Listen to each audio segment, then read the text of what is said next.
what are you doing? Get down. All right.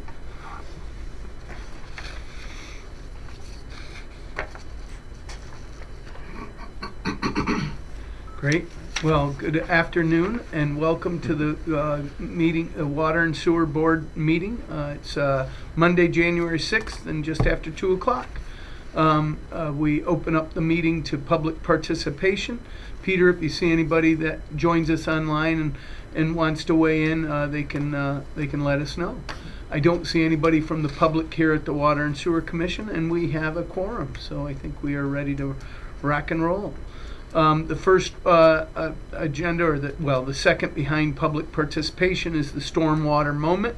I know in your package you have this lovely diagram provided by our Water and Sewer Superintendent, Bill Norton. Bill's on speed dial too if we need him. He is working for us just on a part-time basis while we look to fill his position with us, and we appreciate his staying on with us through a transition period. That the lovely diagram you have here is just outlining the difference between the sanitary sewer line and the storm drains, and how we try to keep them separately. Glens Falls is in the process of separating out its storm and sanitary sewer lines. I think we estimated it about 17 million over the last 10 years to separate out storm and sewer line, and the last bit of that we've done was last year in separating the storm and sewer lines on the Elm Street, Elm South, all the way to Hudson corridor.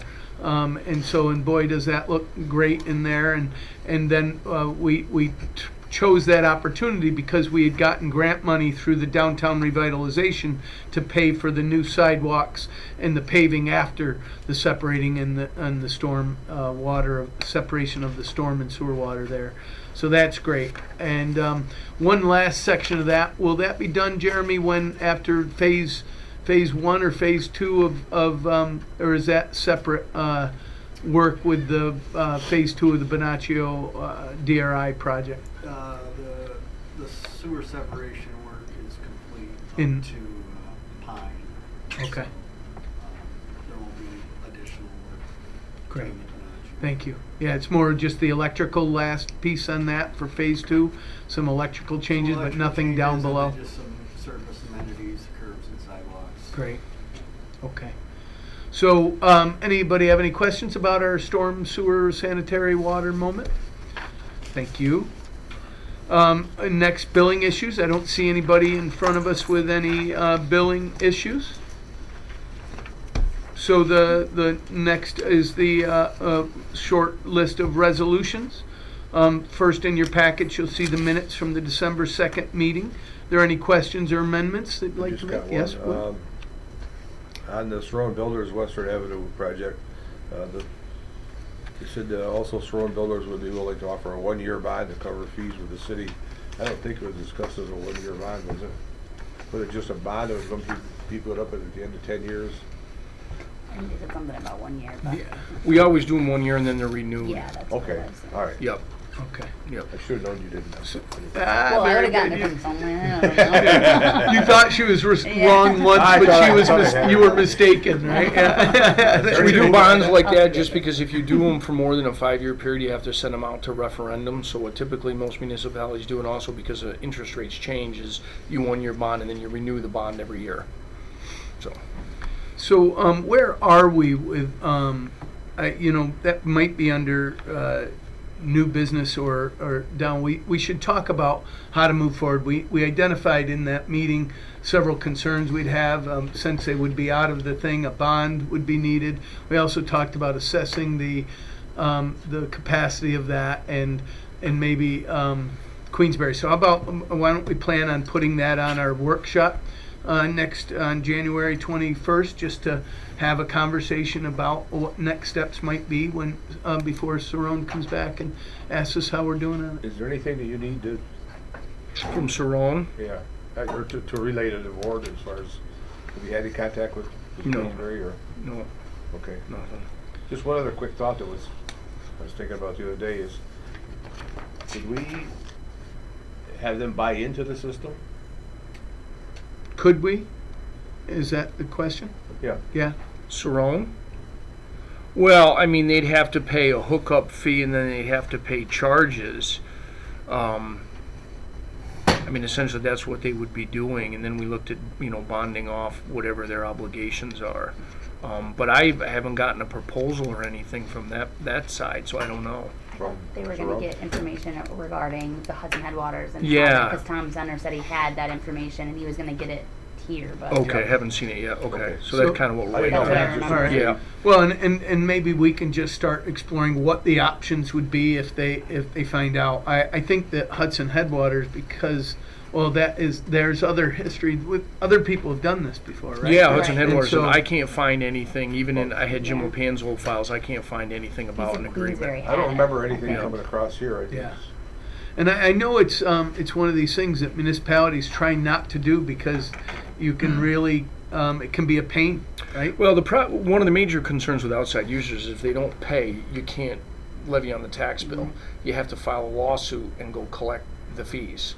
So that's one of the downsides to having outside users that aren't in your tax jurisdiction. Right.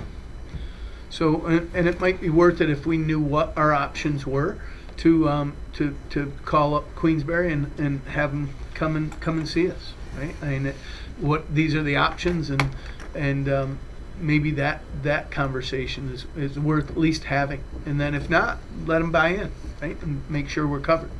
But I think that we don't have an objection to the project, and if we have the capacity and we can do it and we're not at risk, then I don't think we have a I problem. just didn't know since it was the existing system, whether they maybe owe, $4,000 or $5,000 to buy into it. Right? Yeah. Yeah. Or Absolutely. more. I just a figure. I don't. No, yeah, you're not suggesting a number. No, I'm not. Yeah, I'm no, not no. suggesting I mean, anything. I think that we need to understand what the total options are, and then talk to the town and make sure that they haven't been thinking about building a new line, right? I mean, But they got to do a new sewer district to get the whole thing involved. Right. Which I think is going to happen eventually. They're probably going to have to. worth at least talking to them Sure. 5 minutes before we go down that road Yeah. with the builder, right? Yep. Great. Good idea. Awesome. So if not having any other changes in the minutes from the December 2nd meeting, is there a motion to accept? I'll make a motion. Second? All in favor? Aye. Any opposed? Motion carries. Thank you. Next in front of you in your packet, you have the copy of the warrant. Anybody have any questions, comments about the warrant? Do we have a motion to approve? So moved. Do we have a second? Second. All in favor? Aye. Any opposed? Motion carries. Thank you. Resolution to move the water and sewer postage funds to Central Mail for 2025. Is any questions? I don't Mo- remember seeing this before. What is this? I don't honestly. It's from Go the ahead. clerk's office. We do this every We year? haven't, no, it hasn't been done before. So typically what happens is we have the postage machine now in the clerk's office, and every time postage needs to be added, it's a process. And we've had issues where the money's not added onto the machine in time for mailings to go out, because normally water and sewer just give us a little bit at a time. Megan Nolan, the city clerk, she had asked water and sewer, can we just get your postage money on the machine ahead of time for the whole year? So then we're not playing this game of, Oh, because Yeah. they would have to let us know so many weeks in advance, and then it has to get transferred. It has to go through common council. It's a Yeah. pain. So it just makes more sense to have all the money on it off the rip, and then all the mailings for the year we won't have to keep adding money. So that's all it is. And the reason that would also be new is because it's new that the clerk's office has a postage machine and is shipping them out. We used to use an outside organization. Right. The problem was that I think we thought we would save money, but then it could be weeks before a bill that you had prepared would actually get delivered, and that was problematic. So we now bought the whole super duper Yeah. machine that folds and ships and anyway. So we're moving funds, the the whole year. entire Yeah. funds to the central mail account. Do we have a motion to approve? So moved. Do we have a second? Second. All in favor? Aye. Aye. Any opposed? Motion carries. Thank you.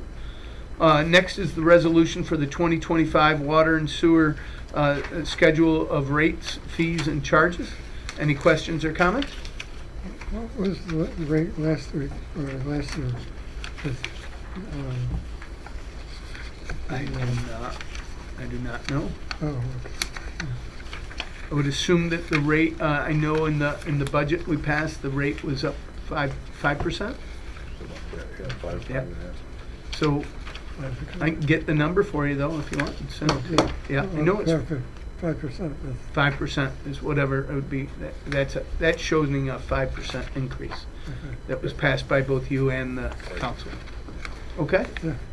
Great. I got a question, over in, contractors use of hydrants. And I don't mean to think that I know best. I just try to keep my dog away from the fire hydrants or see firemen use them. So I don't know what I'm talking about, but the refundable breakage deposit of $350, from what I thought I've heard people talk about the Sunday morning or Saturday morning fire hydrant replacements, they can be like $1,000 or $1,500 or something, and that just seemed, I wondered if that was a number that's just been in this document for a long time and it shouldn't be 500 plus, or if I'm out of my league, I get that. I just wanted to sort of raise it because $350 seems cheap. Cheap for a what replacement for what I thought they cost. Right. I don't really know what I'm talking about, but I was just curious.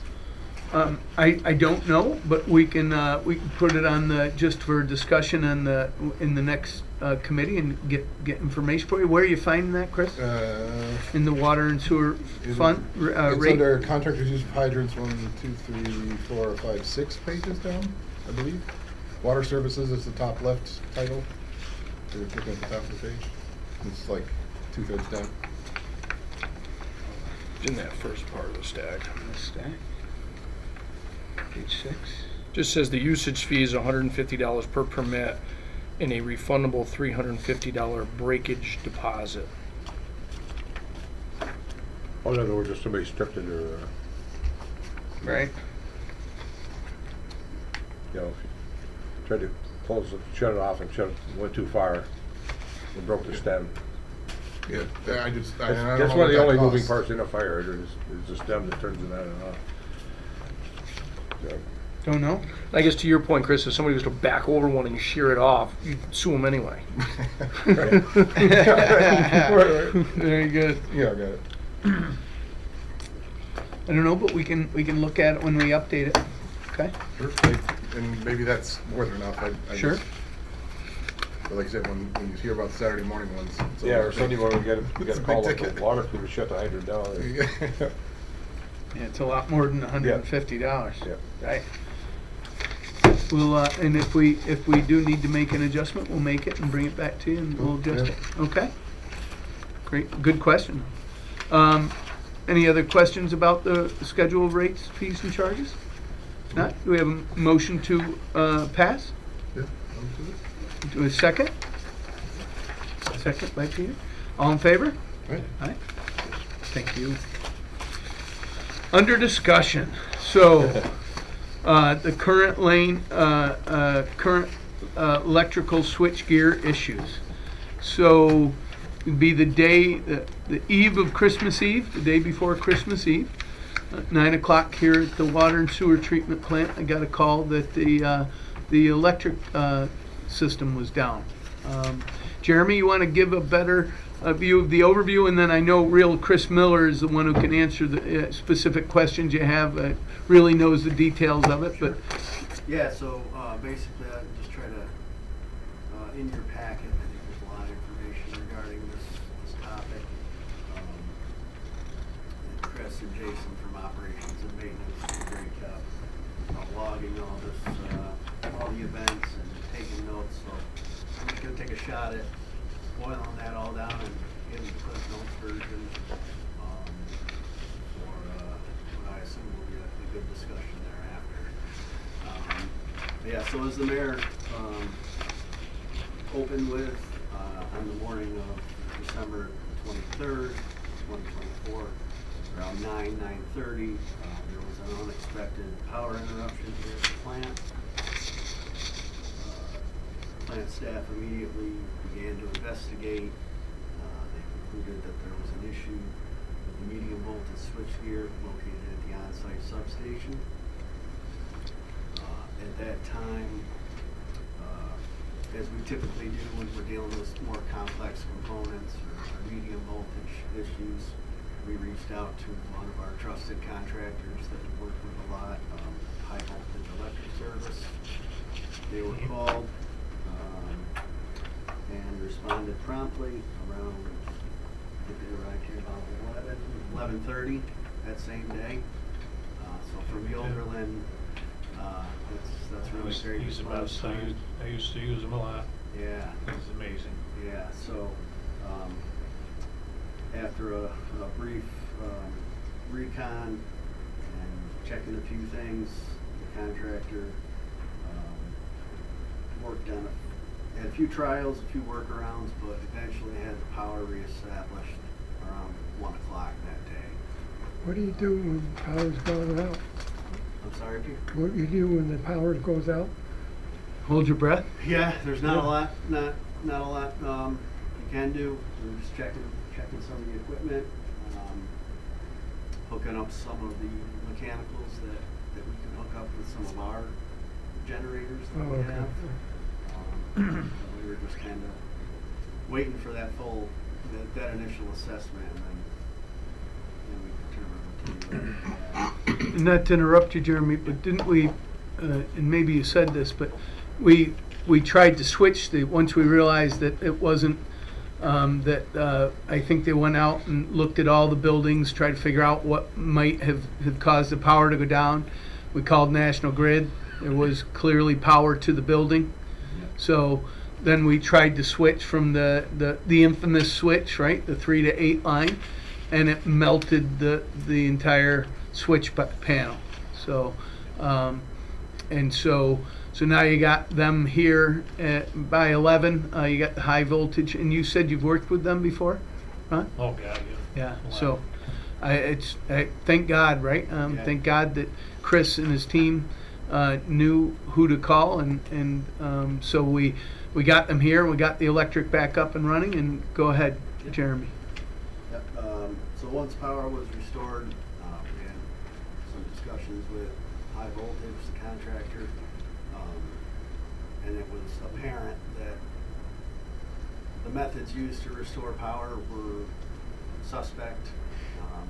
The odds of maybe that here failing again were moderate to high. So it was suggested that we look into backup generation, getting it here, so in the event that went out again and we didn't get as lucky this time to restore it, we'd be able to get the plant back up and running before other things happened. So those of you come in, you probably saw some of the new parking lot furniture out there. There's a huge generator sitting on the trailer. There's another one over here by the solids building. Are they wired? They're prepared to be wired. if Prepared to need be wired to the 480 side of the transformer. So we're hoping we don't need them immediately, but if we do, they're in our possession.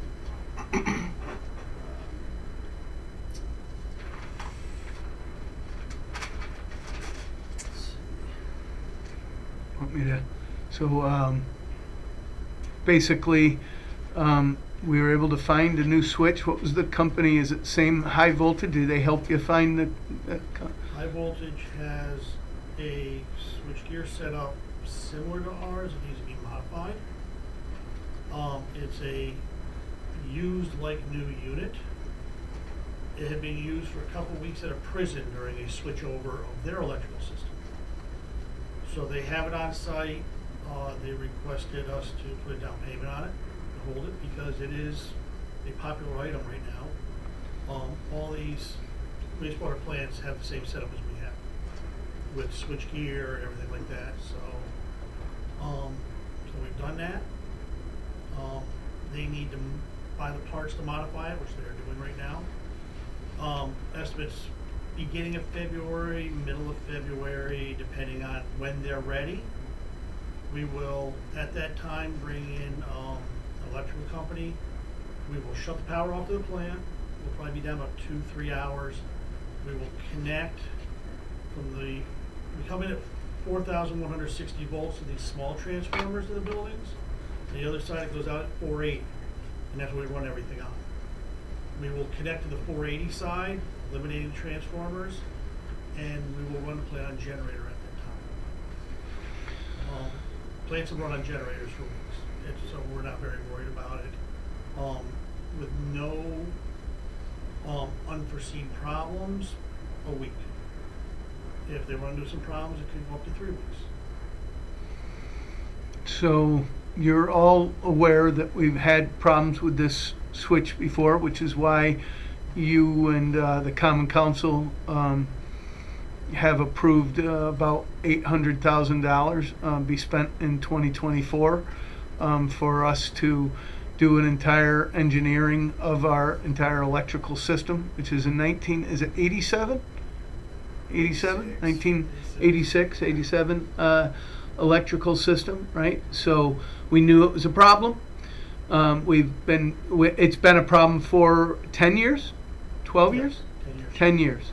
So for 10 years, this electrical system has been near failing, and so we've spent $800,000 to have it fully engineered.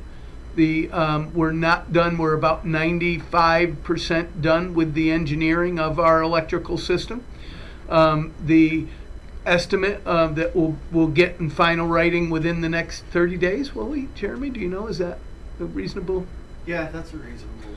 So within about 30 days, we'll get the final full engineering plan of our electrical system. The replacement right now is roughly $14 million.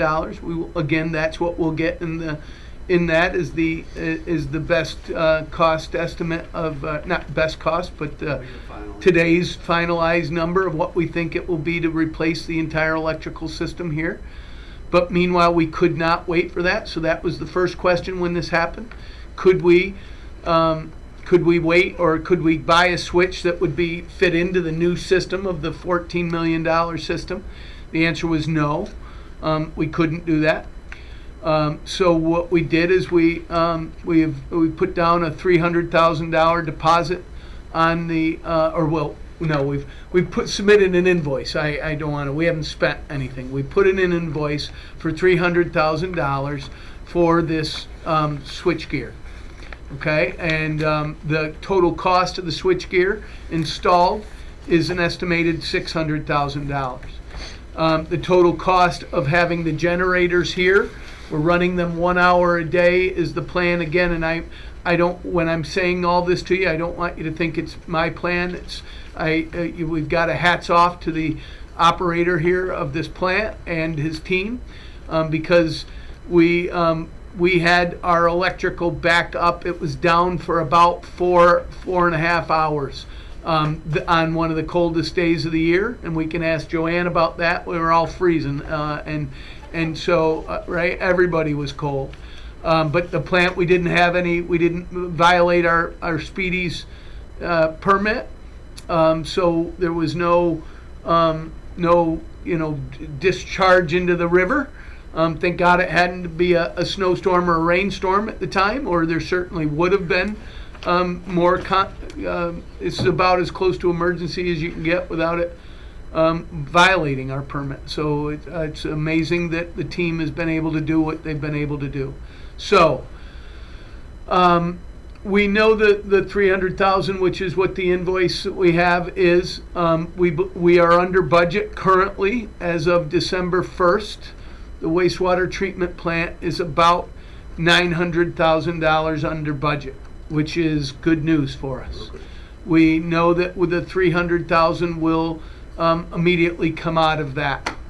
But you can never, these monthly updates, which our controller does for us, are never they get nervous with us because what it does, it's a day and time thing, and it there could be a bill that's out there that isn't done. I'm not telling you that we're finishing the year 2024 $900,000 under budget. I can never do that until we really won't have that final number until the end of February, early March.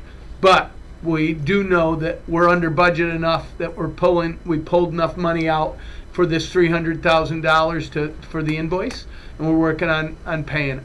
So the question is, of the rest of the money, we have, as you all know, a construction fund. Our attorney we've had a meeting at City Hall last week.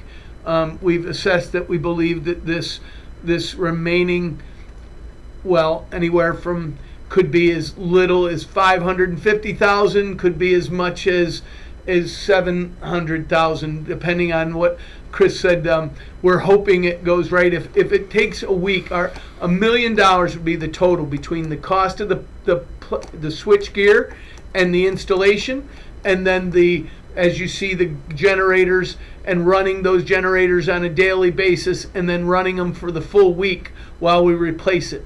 So the budget is $1 million. $300,000 is going to come out of the 2024 budget lines, no problem. The rest of it, we're assessing whether it's to pull it out of the reconstruction fund, or what else might come out of the under budget as we finish the year, where it comes. I've got a call into the governor's office to ask them. I've spoken to Carrie Warner, who was the one who suggested I was at her swearing-in ceremony this past, I think it was Saturday morning, and the governor's assistant, Dan Wren, was at the meeting, so it was quite fortuitous that we could say, this is who we speak to. So we don't have, those are quite a bit of details, but we don't know exactly where to best pull this money from. We got a call into the governor's office. We know we're under budget. We're waiting for our final bills. We also don't know exactly how much this will cost when it's done, because if, let's say that tomorrow, I hate to say this, I don't want to jinx anything.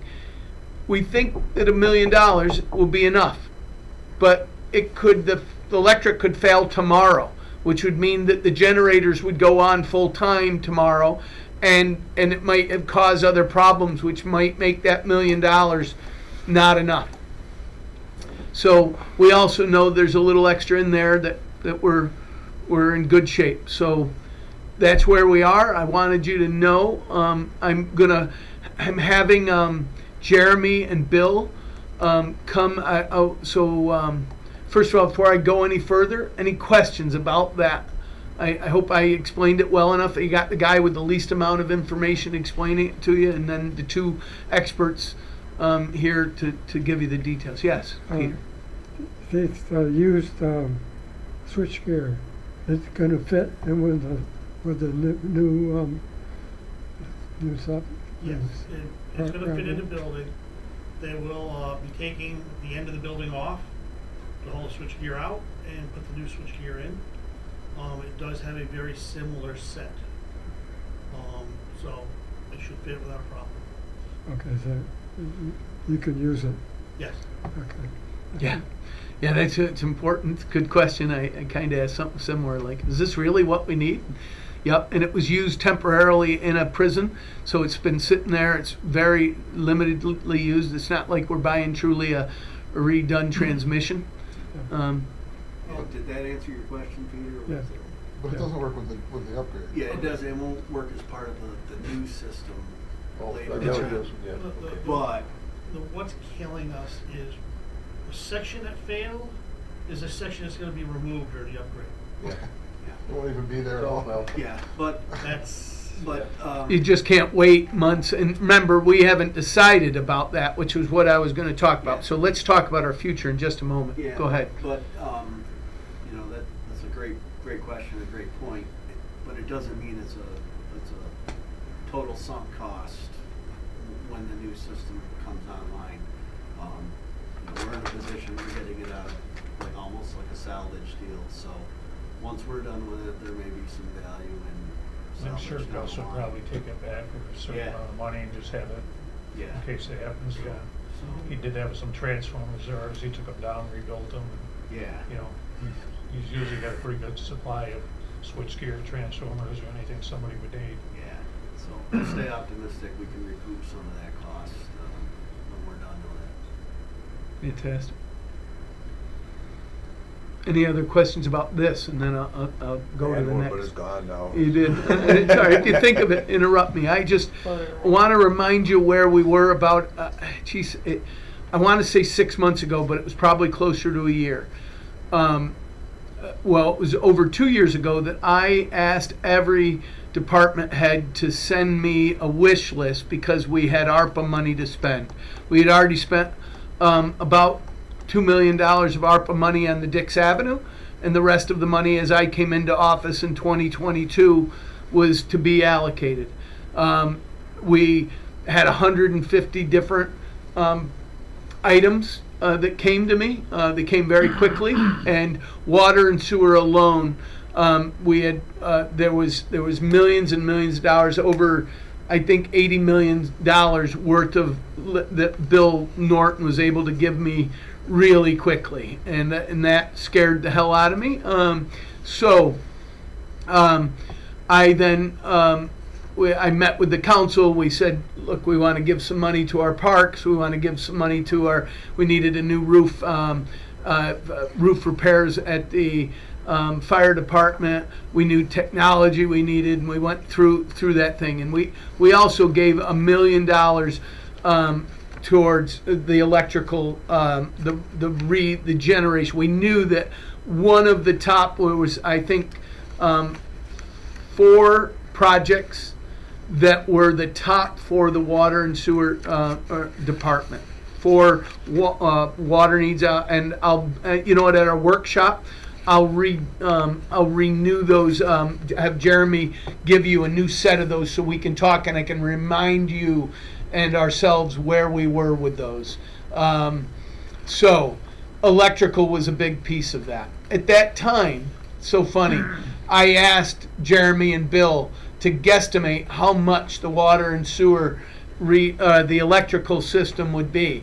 And Bill said, boy, and Jeremy, every time I ask them to do this, they say, no, you know, we can't, you know, I don't want to give you that number because we have to have it studied, right? And so we were estimating maybe $3 million. We now know that to be a $14 million project. But we only know that specifically because we paid this money, $800,000 of ARPA money, to do an engineering of it. So I went to the council about a year ago, and I took the top four projects that came from you guys to the council, and they did bond. What do they call it? A resolution. It was bond resolution to look at these 4 things. We needed that just so we could fill out the IUP. Yeah, the bond resolutions were a critical requirement for some grant applications that the city was going after for a mixture of water and sewer projects. So yeah, that's what the mayor's. Yep. So at the time, I told the council, it's not that we were going to borrow any of that money. It was because we needed to have those resolutions so that we could then apply for those grants. We've done that, and we didn't get we know that we believe the electrical is the highest on this list. Obviously, it's getting higher as we lose major switch gear. And so I'm asking Bill and Jeremy to come to the council meeting next Tuesday and present them remind them of those documents of what we did and where we are. We know that right now what's the name of the organization that reviews the water and sewer grants? Is it the Environmental Facilities Corporation. EFC? Yep. And what's the name of the application? It's the Unified or Consolidated. I think the list of water and sewer projects that that state agency wants to funnel money to. It's called an IUP. An IUP. So I get those acronyms confused all the time. So EFC gives the money. An IUP is an application process that. Am I saying that right? Yeah, it's a plan to spend the money. And, Right.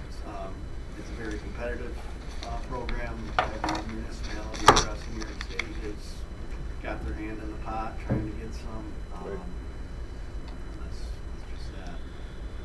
So I wanted to give you an idea of where we were and let you know that I'm going to take that information, the information we've just shared with you about the switch plate gear and the cost and the news, and I'm going to publicly make sure that we thank Chris Miller and his team for keeping this plant up and running, and the work that the Sleep lost and his team, Jason Vielander. They've been working with our purchasing agent too to make sure now that we have the generators, and the fuel is a challenge all by itself of how to keep that much diesel fuel here.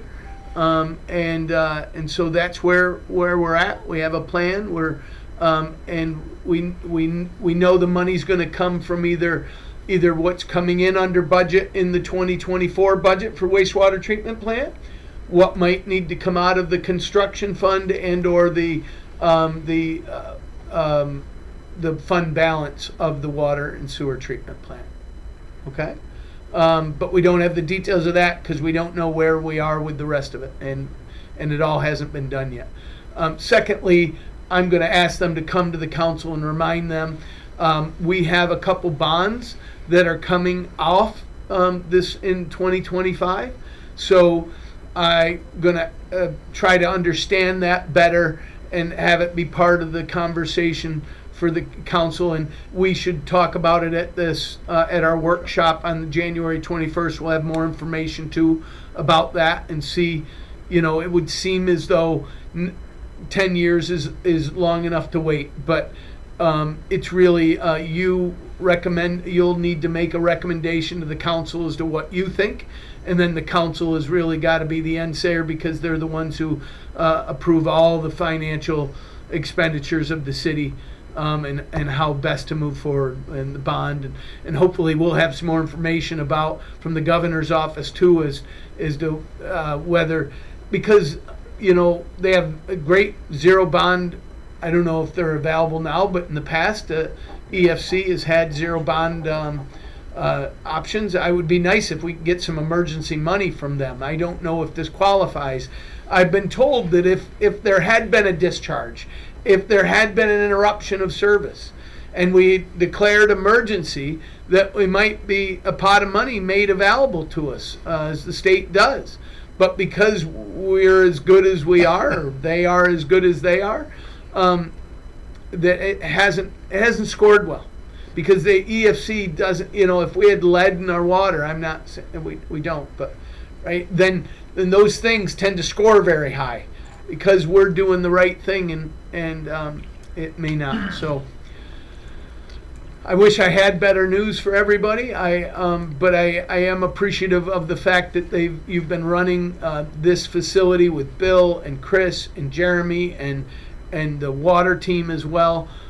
We have some money it's the end of the year, and so might be some relieving money there. And how much we don't know yet, but we'll know soon. Okay. Can Yes. you take it out of the reconstruction fund entirely? We might be able to, Peter, but we need to look at that amount and how much is actually there, cash on hand, and does that make the most sense? Okay. Right? But great question, and I'm hoping to have some more answers for you soon. We don't know. It's tough too because we don't have a deputy controller right now, which is really the controller for a water sewer plant. Tom Monaco's not working for us anymore, and so our new controller is trying to get all those details together to get us more information.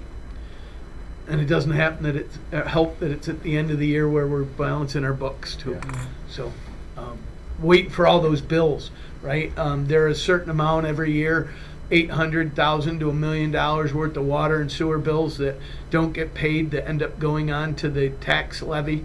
So that makes it a harder thing for this controller to be able to say, you have this much money and not that much. When does the levy come back? I couldn't tell you off the top of my head. When they, I know the council gave resolution at the last council meeting to assign those unpaid bills to the tax levy. It's the only reason I know specifically it's being re-levied now, and when does that all take place? A large amount, Yeah. Yeah. generally. I just didn't know how long it took for them to be approved. To get- Yeah, it's all approved, so they'll just be on the next tax bills for when they come up. Oh, is that what your question was? Yeah. Yes, it's been approved and it's on the tax bill. Yep. That is all I have. Anybody else have any questions about it? Thoughts? I'll have more information coming to you soon. I just wanted to, you said it all Oh. in total, but I just want to be on record too. I sent Chris an email. I was like, Christmas Eve? What? Yeah. This is crazy. And the letter in our packet written about Usually the happens. yeah, the letter written about the chain of events almost looked like he was yawning and bored that it was happening because he was so ready for it. You know, I mean that in a positive way. Like it was awesome to see that it was like, well, we're gonna do all this and be ready for any of this. And I was just like, holy cow, this. I'd still be running around with my hair on fire, what's left of it, if that was me. And I just thought that was amazing and wanted to give props for sure. Thank you. Yes, I couldn't agree more. This is really how well that Chris Miller and his team run this water plant, that we were able to do this. It was, amazing at that, because, when you're looking at all power out of this facility, the fact that we're able to do what we were able to do is impressive. Great. Very. Thank you. The next one was Curran Lane. Jeremy, again, I'll ask you if you can help me with that. I have some information on that. I think again it was the day, maybe the same day or. Yeah, it was right one or around two the ahead same of day. time. I think dispatcher here received a call about backed up sewer on Curran Lane, which everybody knows where that is, a little narrow street off of Maple, heading up towards the Shirt Factory. And so the field operations was dispatched to that call. I think they had the back truck up, tried to jet the line several times, kept running into some obstruction in the line. Ended up making the call to open up the street, dig down. I believe they found it was a collapsed pipe or what the blockage was. Still waiting for the field crew's report on that. They are still working on it. After Christmas, New Year's, when time permitted, there wasn't a water main break also. I talked to Dan Gerard this afternoon. He expects that to be buttoned up this week.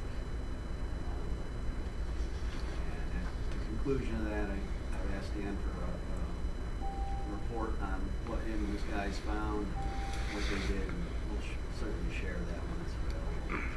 Great. There were several emails. Certainly there's complaints, and we had a water break as well at that same time, so they had to stop work where they were, go fix the water main break, and then come back to this process. I think that, I don't know if we shared the emails in your packets, so you could at least see them. But I've asked Bill and Jeremy to prepare, so we'll talk about it at the it's been repaired, and everybody's happy at this point, but we should look at those concerns and see if there needs to be a plan. If it looks like this section of Curran Lane's taken care of, but they're in the area, if, how it rates. We've, so we'll give you more information at our workshop. Okay? Again, great work from Dan Gerard and his street crew, which is a different crew. Thank God, at least it wasn't the same group of people that had to deal with the situation, but certainly all teammates together. Can I ask too, I was thinking about this, reading all these things, did this make even more glaring, or were there new realizations of staff that I know that there aren't 6 people at the water cooler for every 5 working around here, but did we find that we were really sorely low, or were we handling all right these 2 major things at the same time? In the plant, emergency action plan goes in effect, you lose power, what do you need to do? When coal lines are dead, you go to generators. We had access to the generators that day if power could not be restored. We got power restored, we held off to the next day, had them reserved, just because we would have been paying overtime, a lot of extra fees to get them on site where it wasn't really necessary at that moment. The same with the water and treatment. I mean, you had Christmas in there, and you had people go home, and you did have 2 emergencies, so I think you're actually pretty well staffed, and I think that if you're looking at that perspective of it, how'd we do? I think we did great. Yeah. But, you just have, it's also one of the coldest days of the year, which is what I think that they can tie, when you have a break, it has a lot to do with the weather changing, the freeze-thaw. So I think that's part of it. But I think overall they did great. I do think we should have a next conversation about that section of town, how bad the pipe is or isn't, and talk about whether a full redo of that line is needed. There are questions asked there that we need to get you the answers to, so you can help us make decisions about priorities. But other than that, I think they did a heck of a job, and even those affected agree. Okay? Questions? Not having any. We don't have any resolutions. I don't think we have a personnel.